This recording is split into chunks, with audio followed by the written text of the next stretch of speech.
My dear class, today we will be doing The Harp of India, page 83 or chapter 11, written by Henry Louis Viven de Rosio.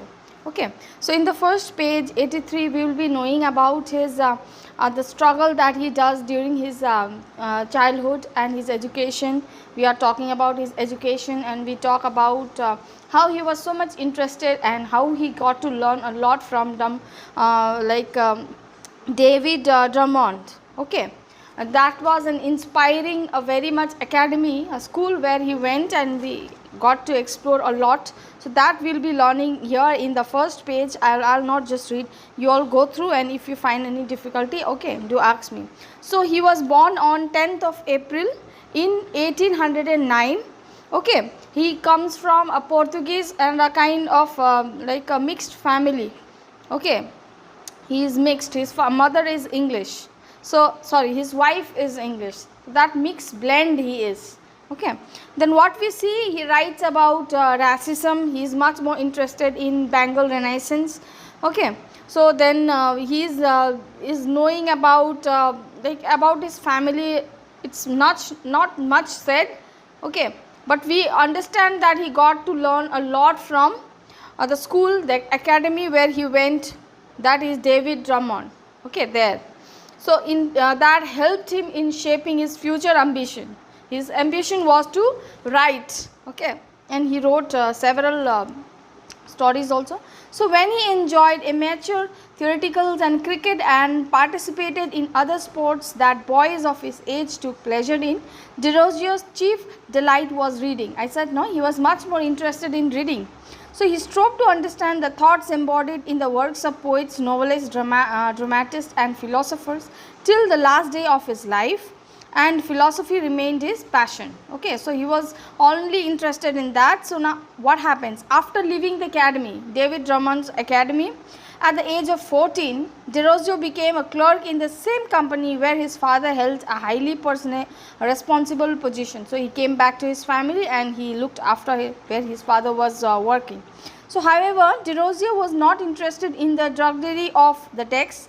He quit his job to look at another one in an indigo plantation in Bhagalpur, which was owned by his uncle. Yes, actually he worked in India itself. So Bhagalpur is India, no?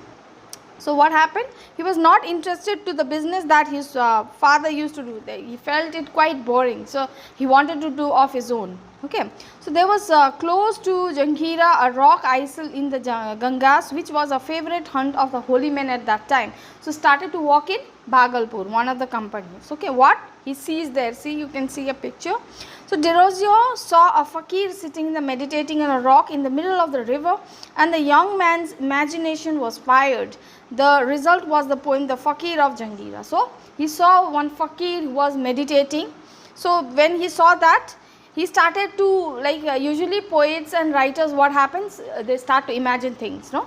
So here he is starting to imagine, and he wrote a book also naming The Fakir of Janghira. Janghira is the place where he was working. Okay, the first the poem. So the poem runs to 1,000 lines but tells a simple story. A young and a beautiful widow, Nulini, is brought to be put to the funeral pyre of her dead husband, a rich old man whom she has been forced to marry. So what was the content of the poem was like a woman, a widower. Okay, she was forced to die along with her dead husband. That means sati pratha, no? So when her husband's funeral was happening, so she was also put there. You have to die along with the husband. That was the theme, that was the condition for that lady. But what happens, we see that there is climax where we see her lover comes and rescues her. Okay, this is in the poem. Yeah, we will go to it. She is rescued by her former lover, who masquerades as a fakir and is a band of robbers. So his band of robbers. So his present lover, okay, the current lover after her husband dies, comes and rescues her. He comes with a masquerade, that means wearing mask and all. Nobody, everybody, everything is concealed. Okay, and she is saved. This comes in the poem, The Fakir of Janghira. Okay, Now the couple enjoys a brief idyll on the island of Jangira, but soon Nulini's father kills the lover and unfortunate Nulini kills herself. But what is the end is tragic, very end. So anyhow she is rescued by her lover and they spend a quality time together in the island, but Nulini's father comes and kills away the current lover of Nulini, the one who saves her, no? And on this situation, no, Nulini, what she does is she also kills herself. Okay, so that was in the story. Sati was one of the social evils that Derozio fought against all his life, and he attacked the practice of sati in his. So this started from when the husband died and she was forced to die along with. That is sati pratha, I said, no? So he fought for this kind of racism. He always fought for racism. So this is also a kind of injustice for women, no? So he fought for that. In 1826, when he was only 17, Derozio was appointed as a teacher of English literature and a history of Hindu College, which is now in Kolkata, that is Presidency College. Okay, and in few years he taught there and he altered the cultural map of Bengal. So he was teaching English literature and history. Okay, so and he wrote there also, and he's cultural, he's exploring Bengal actually. Okay, so then Derozio's resistance became a focal point of those who were eager to assassinate progressive ideas and explore their own cultural past, for those who were not afraid to speak up against British abuse. But orthodox parents of children complained that Derozio was corrupting the morals of the young and he was forced to resign from his post. Now, he was an inspiring personality, no? So many youth got attracted to his thought of giving a lot of importance to the cultural heritage of India. Understood? So that's why many went and approached him, got an idea from him, but there were some orthodox parents, means of thinking, very typical kind of parents. Okay, they were telling that you are going against the British rule, which is we are forced to do. So please, so what happened? So some of the parents came and complained, and finally he had to resign from the post of teaching. Okay. Derozio wrote to a friend that should be called a skeptic and an infidel is hardly surprising, as these names are always given to those persons who think for themselves. So now he is writing about the skeptic, Ved, and infidel. Okay, he is starting to write that, and yes, he is a non-believer. Now he wants to write about the non-believer, superstitious things and all, no? Surprising that these names are always given to those persons who think for themselves. Okay. So in 1820s, major changes were taken place all over the world with so much happening around him. Derozio's questioning mind was full of radical views about religious bigotry, and he advocated reform. So now when he sees here and there are a lot of stubborn intolerance, okay, and just believes that one has to always do what is the trend, what is the legacy only. You are not doing what is practical. Okay, people are only following what the others are doing, and that they don't even count it like they are all like supernatural. They don't believe in science, they don't believe in fiction, they don't believe anything. It's whatever they do, they are just like a disbelief. Understood? It's a kind of thing, no, which is doesn't even exist. Okay, bigotry reform, we called it, disbelief. So he started to see that, and a lot of ideas came into his mind. He's seeing that India is corrupted with all these sort of things which is to be abolished. Okay, that comes. So John Grant, who was a scholar and an influential editor of the Indian Gazette, published one of the Derozio's poem, one of his most famous poems in the sonnet to India, My Native Land, which begins with a famous address. So what happened? Now he is much more inspired and he is writing a poem, and finally get some friends, some editors. One editor, no, named John Grant. So you need a lot of courage to publish this kind of thing, because this goes against the British, right?